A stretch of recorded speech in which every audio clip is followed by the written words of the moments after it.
Assalamualaikum warahmatullahi wabarakatuh. Halo teman-teman semua. Di sini kami dari kelompok 1 yang beranggotakan Ardelia Salsabila Puspita Hati, Elverizi Singgi Hangariansyah, Firda Malia, Muhammad Ikhlasul Amal, Taat Widiana Putra, dan yang terakhir ada Wisnu Akbar Hidayat. Di sini kami akan membahas mengenai permasalahan yang kini sedang menimpa pada PT Garuda Indonesia. Nah, pasti udah pada penasaran kan apa sih yang sedang jadi perbincangan hangat soal PT Garuda? Yuk, simak penjelasan berikut. Selanjutnya, ada agenda apa aja sih yang nanti kita akan bahas? Nah, di sini ada 5 poin nih. Yang pertama yaitu ada pendahuluan, kedua ada tinjauan pustaka, ketiga ada gambaran umum masalah, keempat ada pembahasan, dan yang kelima atau yang terakhir itu ada kesimpulan. Oke, sekarang kita masuk ke pembahasan yang pertama, yaitu ada profil atau sejarah dari Garuda Indonesia. Pertama itu ada penerbangan komersial pertama di Indonesia.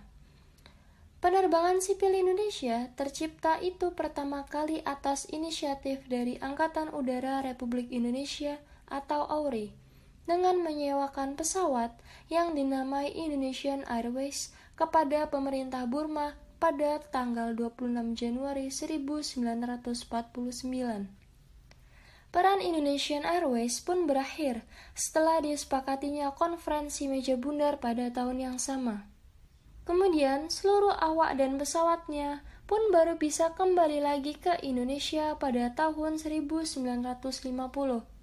Nah, setibanya di Indonesia, semua pesawat dan fungsinya dikembalikan kepada AURI ke dalam formasi Dinas Angkutan Udara Militer. Kemudian, munculnya Maskapai Nasional Indonesia. Dengan ditandatanganinya perjanjian konferensi meja bundar pada tahun 1949, di mana Belanda itu wajib menyerahkan seluruh kekayaan pemerintah Hindia Belanda kepada pemerintahan Republik Indonesia Serikat, termasuk maskapai KLM IIB. Nah, KLM IB itu merupakan anak perusahaan dari KLM atau maskapai Belanda setelah mengambil alih dari maskapai swasta yaitu KNILM. Kemudian ada lahirnya Garuda Indonesian Airways. Pada tanggal 21 Desember 1949 dilaksanakan perundingan lanjutan dari hasil KMB yang sebelumnya yaitu antara pemerintah Indonesia dengan maskapai KLM. Mengenai berdirinya sebuah maskapai nasional. Presiden Soekarno memilih dan memutuskan Garuda Indonesian Airways sebagai nama maskapai ini. Nah, dalam mempersiapkan kemampuan staf udara Indonesia, maka KLM bersedia menempatkan sementara stafnya untuk tetap bertugas sekaligus melatih para staf udara Indonesia. Karena itulah, pada masa peralihan ini, Direktur Utama pertama GAA merupakan orang Belanda. Armada pertama GAA pun merupakan peninggalan dari KLM IIB, dan itu bukan merupakan armada Indonesian Airways milik AURI. Kemudian tidak kalah menarik pula yaitu ada penerbangan perdana Garuda Indonesian Airways. Sehari setelah pengakuan kedaulatan Republik Indonesia oleh Belanda, yaitu tanggal 28 Desember 1949, di mana penerbangan bersejarah itu akhirnya dilakukan menggunakan 2 buah pesawat Dakota atau yang biasa disingkat dengan DC-3 berangkat dari Bandar Udara Kemayoran, Jakarta menuju Yogyakarta. Nah, itu untuk menjemput Soekarno yang dibawa kembali ke Jakarta, yang nanti juga sekaligus menandai perpindahan kembali ibu kota Republik Indonesia ke Jakarta. Sejak saat itulah, GAA terus berkembang hingga dikenal sekarang sebagai Garuda Indonesia. Setahun kemudian, yaitu di tahun 1950, Garuda Indonesia menjadi perusahaan negara. Pada periode tersebut, Garuda Indonesia mengoperasikan armada dengan jumlah pesawat sebanyak 38 buah, yang terdiri dari 22 pesawat DC-3, kemudian ada 8 Catalina kapal terbang, dan juga 8 Convair 240.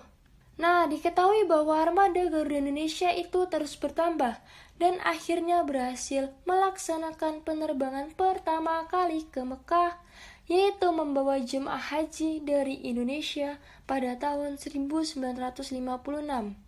Kemudian tahun 1965, penerbangan pertama kali ke negara-negara di Eropa itu berhasil dilakukan dengan Amsterdam sebagai tujuan terakhir. Kemudian pembahasan terkait Garuda Indonesia masa kini. Garuda Indonesia saat ini sudah melayani lebih dari 60 destinasi di seluruh dunia dan berbagai lokasi eksotis di Indonesia. Sebagai maskapai pembawa bendera bangsa dan demi mempersembahkan layanan penerbangan full service terbaik, Garuda Indonesia memberikan pelayanan terbaiknya melalui konsep layanan Garuda Indonesia Experience pada seluruh touchpoint layanan penerbangannya yang mengadaptasi nuansa Indonesian Hospitality dengan menghadirkan keramah tamahan dan kekayaan budaya khas Indonesia. Garuda Indonesia sudah berhasil mengoperasikan sebanyak 210 armada pesawat sebagai jumlah keseluruhan dengan rata-rata usia armada itu di bawah 5 tahun. Adapun Garuda Indonesia sebagai main brand saat ini mengoperasikan sebanyak 142 pesawat, sedangkan Citylink mengoperasikan sebanyak 68 armada. Nah, melalui berbagai upayanya, sepanjang tahun 2020 ini, Garuda Indonesia telah berhasil mendapatkan berbagai prestasi. Di antaranya adalah Garuda Indonesia meraih peringkat 5 Star On Time Performance dari OAG Flight View yang merupakan lembaga pemeringkatan On Time Performance independen yang berkedudukan di Inggris. Tidak hanya itu, Garuda juga berhasil meraih The Best Airline in Indonesia selama 4 tahun berturut-turut, yaitu dari 2017 hingga 2020. Selain itu ada Major Airlines, Traveler Choice, Major Airlines Asia selama 3 tahun berturut-turut pula, yaitu 2018 hingga 2020. Nah, tidak hanya itu, juga berhasil dinobatkan menjadi salah satu maskapai dengan penerapan protokol kesehatan terbaik di dunia versi Safe Travel Barometer. Baik, untuk selanjutnya ada tinjauan pustaka. Pengertian pendapatan menurut PSAK nomor 23 paragraf 6 Ikatan Akuntan Indonesia, pendapatan adalah pendapatan ialah sebuah arus kas masuk bruto dari manfaat ekonomi yang timbul dari aktivitas perusahaan yang normal pada suatu periode di mana arus masuk tersebut dapat memengaruhi pada kenaikan ekuitas yang tidak berasal kontribusi penanaman modal. Metode pengakuan pendapatan dapat diakui apabila suatu entitas telah selesai melaksanakan kewajiban guna memenuhi perjanjian dengan mengalihkan barang atau jasa yang dijanjikan kepada pelanggan. Dalam PSAK nomor 72 dijelaskan bahwa dalam pelaksanaan kewajiban terdapat dua jenis kewajiban yang menentukan kapan suatu pendapatan dapat diakui. Yang pertama, ada kewajiban pelaksanaan yang dipenuhi sepanjang waktu. Yang kedua, ada kewajiban pelaksanaan yang dipenuhi pada waktu tertentu. Untuk kewajiban pelaksanaan yang dipenuhi sepanjang waktu, dalam mengaplikasikannya, entitas mengalihkan pengendalian barang atau jasa sepanjang waktu dan oleh karena itu memenuhi kewajiban pelaksanaan dan mengakui pendapatan sepanjang waktu jika satu dari kriteria berikut terpenuhi. Yang pertama, pelanggan secara simultan menerima dan mengonsumsi manfaat yang disediakan dari pelaksanaan entitas selama entitas melaksanakan kewajiban pelaksanaannya. Yang kedua, pelaksanaan entitas menimbulkan atau meningkatkan aset yang dikendalikan pelanggan selama aset ditimbulkan atau ditingkatkan. Yang ketiga, pelaksanaan entitas tidak menimbulkan suatu aset dengan alternatif bagi entitas dan entitas memiliki hak atas pembayaran yang dapat dipaksakan atas pelaksanaan yang diselesaikan sampai saat ini. Untuk kewajiban pelaksanaan yang dipenuhi pada waktu tertentu, jika pelaksanaan tidak dipenuhi sepanjang waktu, maka entitas memenuhi kewajiban dalam pada waktu tertentu. untuk menentukan waktu di mana pelanggan memperoleh pengendalian atas aset yang dijanjikan dan entitas memenuhi kewajiban pelaksanaan. Entitas mempertimbangkan indikator pengalihan pengendalian yang mencakup tetapi tidak terbatas pada hal berikut. Yang pertama, ada entitas memiliki hak kini atas pembayaran aset. Jika pelanggan diwajibkan untuk membayar aset saat ini, yang dapat mengindikasikan bahwa pelanggan telah memperoleh kemampuan untuk mengarahkan penggunaan atas dan memperoleh secara substansial seluruh sisa manfaat dari aset dalam pertukaran. Yang kedua, ada pelanggan memiliki hak kepemilikan legal atas aset. Hak kepemilikan legal mengindikasikan pihak mana dalam kontrak yang memiliki kemampuan untuk mengarahkan penggunaan atas dan memperoleh secara substansial seluruh sisa manfaat dari aset atau untuk membatasi akses dari entitas lain terhadap manfaat tersebut. Yang ketiga, entitas telah mengalihkan kepemilikan fisik atas aset. Kepemilikan fisik pelanggan atas aset dapat mengindikasikan bahwa pelanggan memiliki kemampuan mengarahkan penggunaan atas dan memperoleh secara substansial seluruh sisa manfaat dari aset atau membatasi akses dari entitas lain terhadap manfaat tersebut. Yang keempat, ada pelanggan memiliki risiko dan manfaat signifikan atas kepemilikan aset. Pengalihan risiko dan manfaat signifikan atas kepemilikan aset atas kepada pelanggan mengidentifikasikan bahwa pelanggan telah memperoleh kemampuan untuk mengarahkan penggunaan atas dan memperoleh secara substansial seluruh sisa manfaat dari aset. Dan yang terakhir, pelanggan telah menerima aset. Penerimaan pelanggan atas aset mengindikasikan bahwa pelanggan telah memperoleh kemampuan untuk mengarahkan penggunaan atas dan memperoleh secara substansial seluruh sisa manfaat dari aset. Berikutnya ada celah-celah fraud pada pos pendapatan. Yang pertama ada taking a bet. Pada pola ini, manajemen harus menghapus beberapa aktiva dan membebankan perkiraan biaya yang akan datang pada laporan saat ini. Selain itu, ia juga harus melakukan clear the desk atau menyembunyikan bukti yang ada sehingga laba yang dilaporkan di periode yang akan datang meningkat. Yang kedua ada income minimization.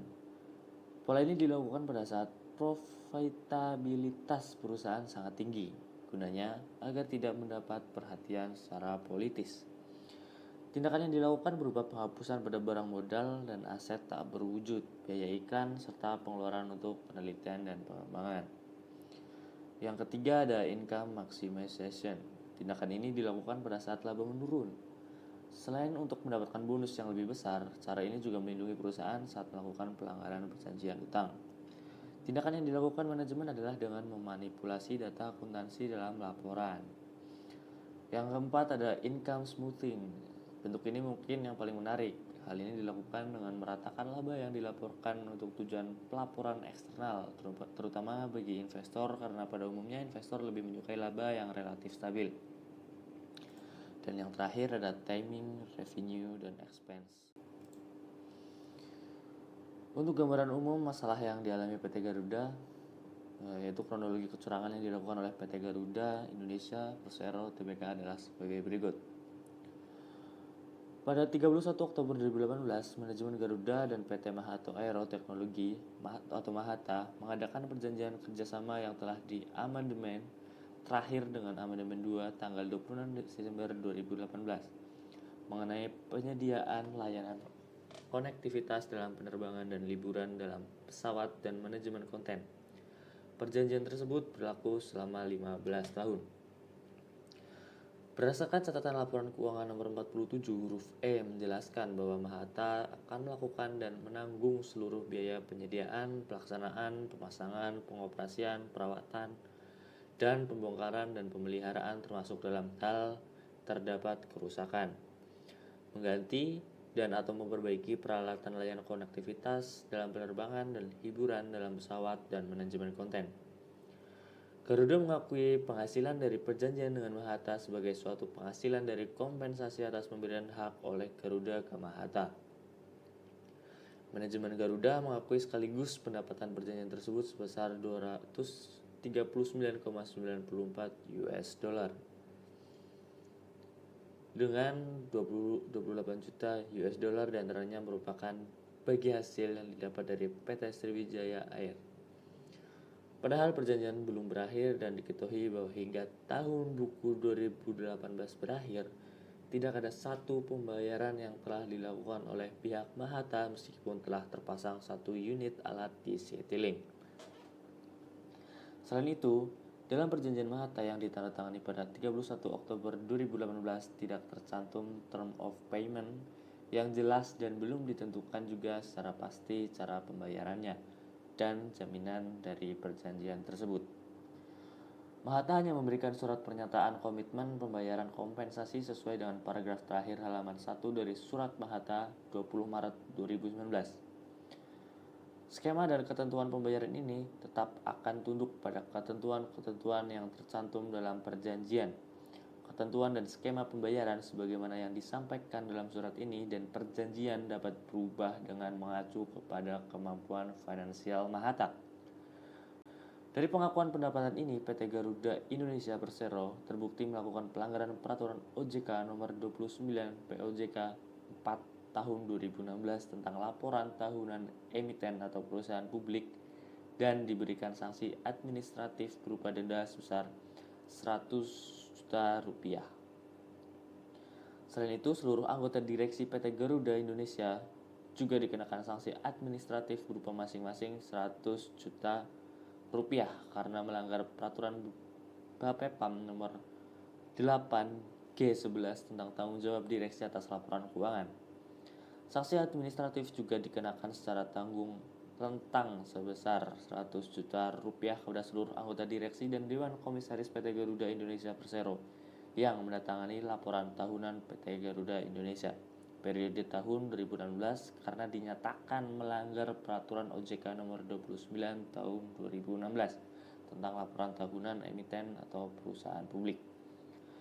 Kinerja PT Garuda Indonesia Persero yang berhasil membukukan laba bersih 809,85 ribu US dolar pada 2018 berbanding terbalik dari 2017 yang merugi sebesar 216,58 juta US dollar. Kinerja ini terbilang cukup janggal karena pada kuartal ketiga 2018 PT Garuda Indonesia masih merugi sebesar 114,8 US dollar.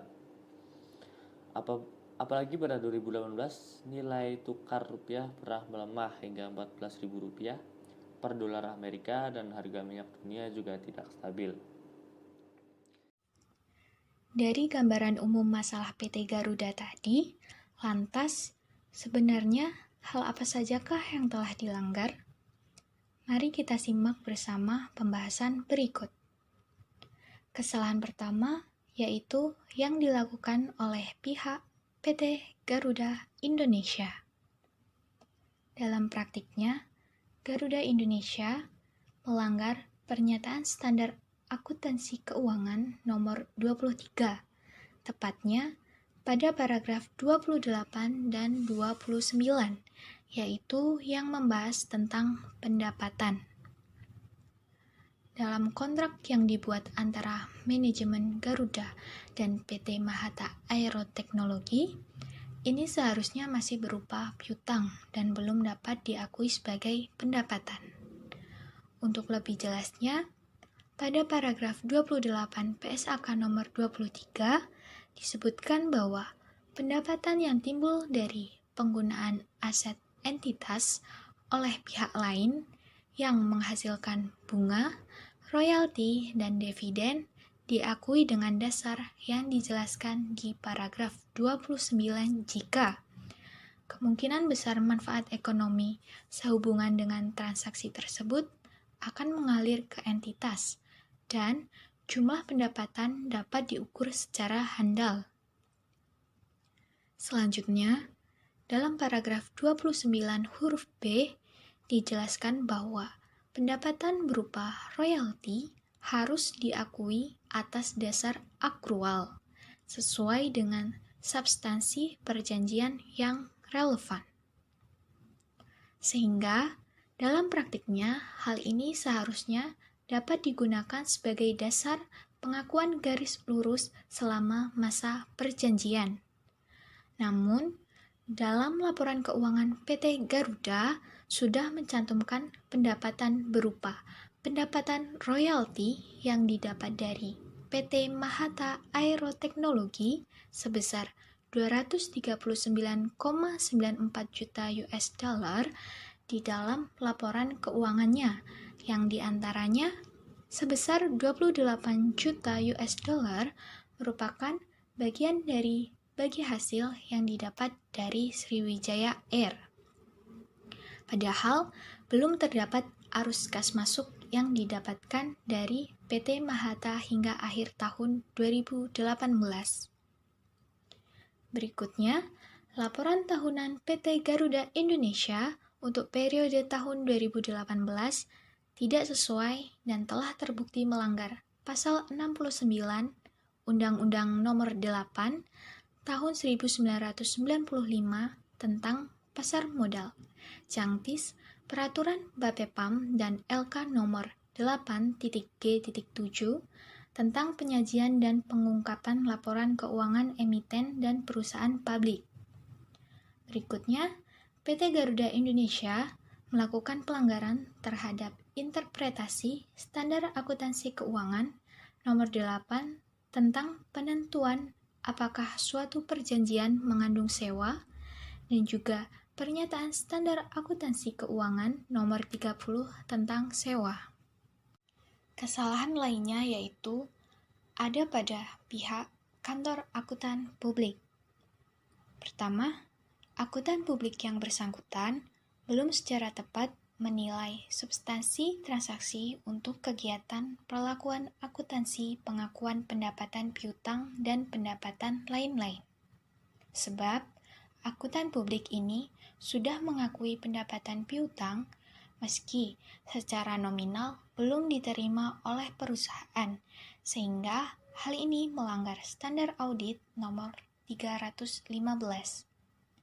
Kedua, akuntan publik melanggar standar audit nomor 500, di mana akuntan publik yang bersangkutan belum sepenuhnya mendapatkan bukti audit yang cukup untuk menilai perlakuan akuntansi sesuai dengan substansi perjanjian transaksi tersebut.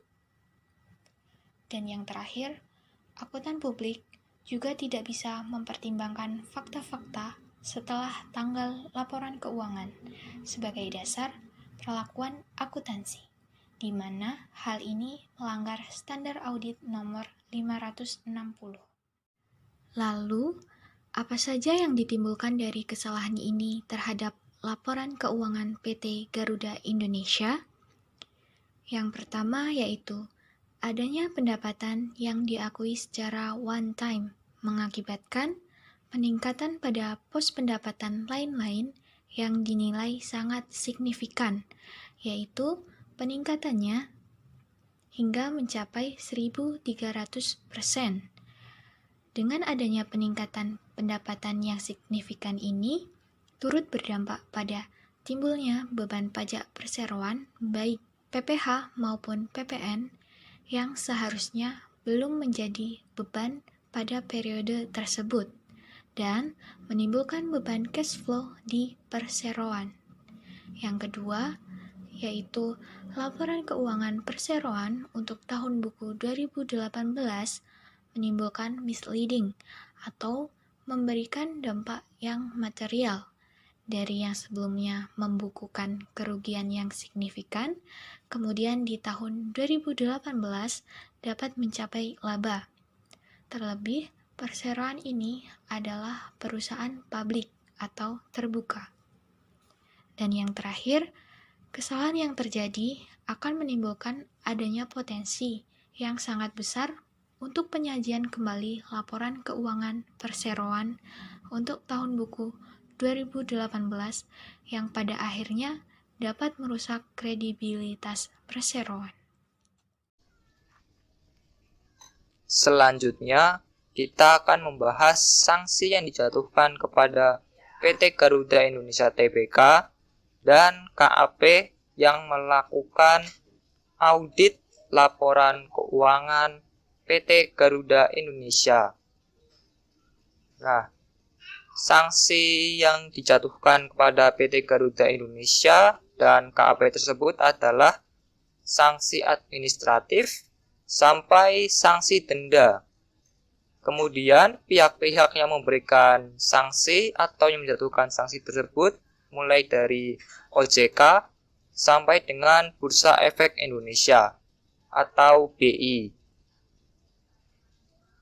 Sanksi pertama yang dijatuhkan kepada PT Garuda Indonesia Tbk adalah sanksi dari OJK atau Otoritas Jasa Keuangan berupa denda dan sanksi administratif sebesar 100 juta rupiah kepada PT Garuda Indonesia atas pelanggaran peraturan OJK nomor 29 POJK.04/2016 tentang laporan tahunan emiten atau perusahaan publik.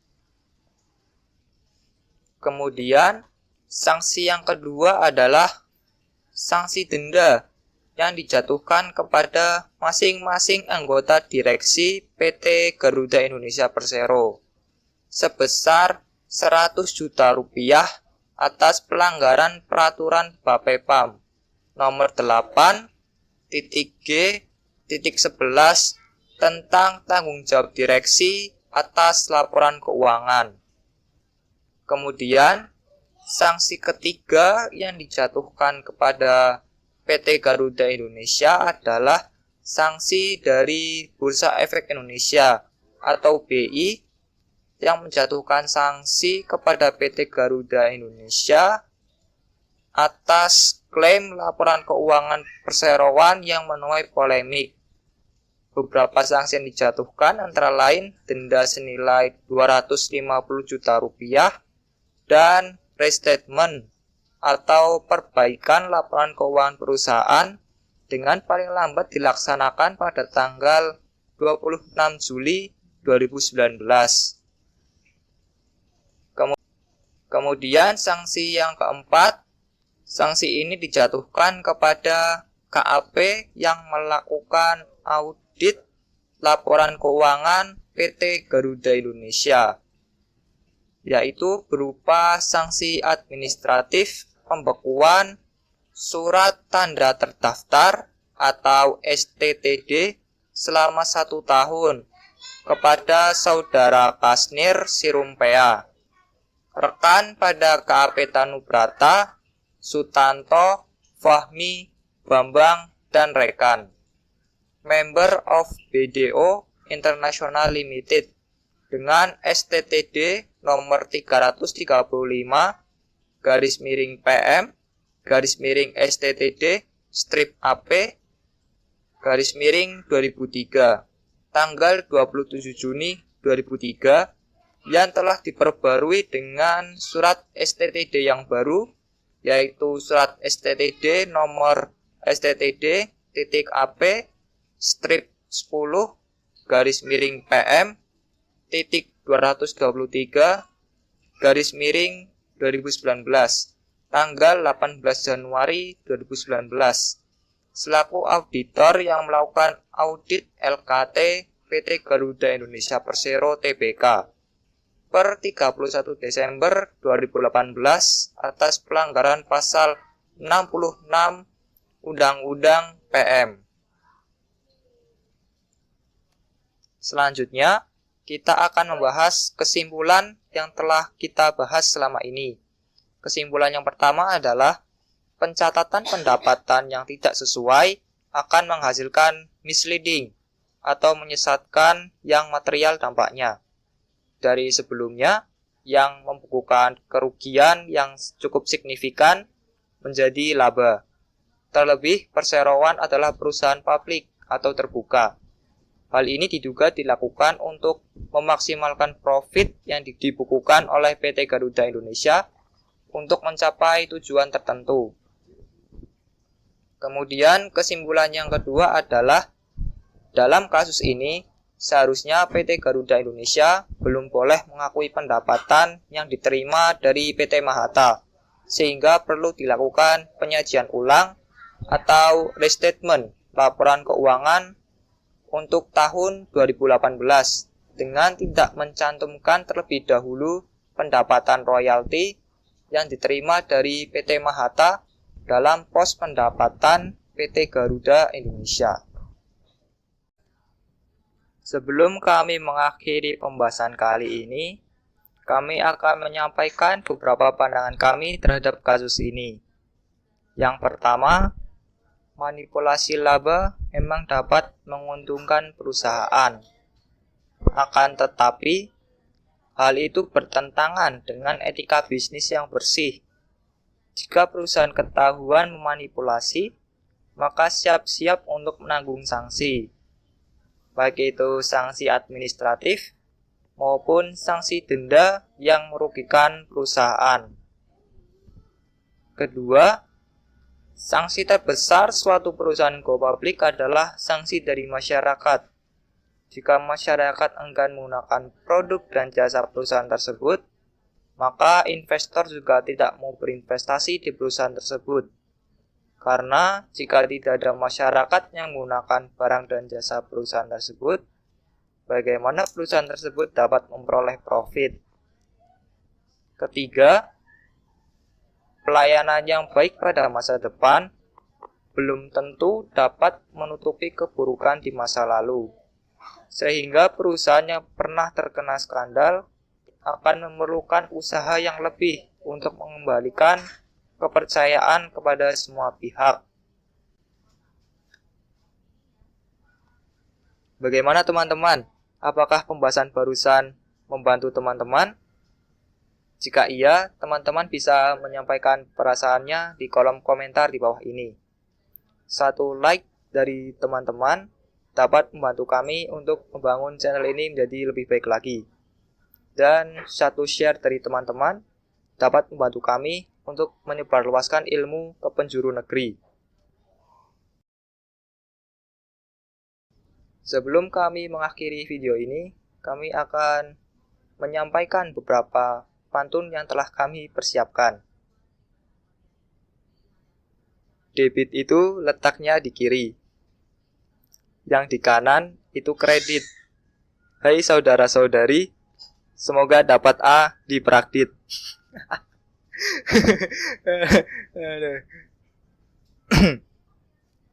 Satu lagi. Jalan-jalan ke kota Kediri, kami sekalian izin undur diri. Maafkan jika ada kesalahan dan tutur kata kami yang kurang berkenan. Wabillahi taufik walhidayah. Wassalamualaikum warahmatullahi wabarakatuh. See you next time.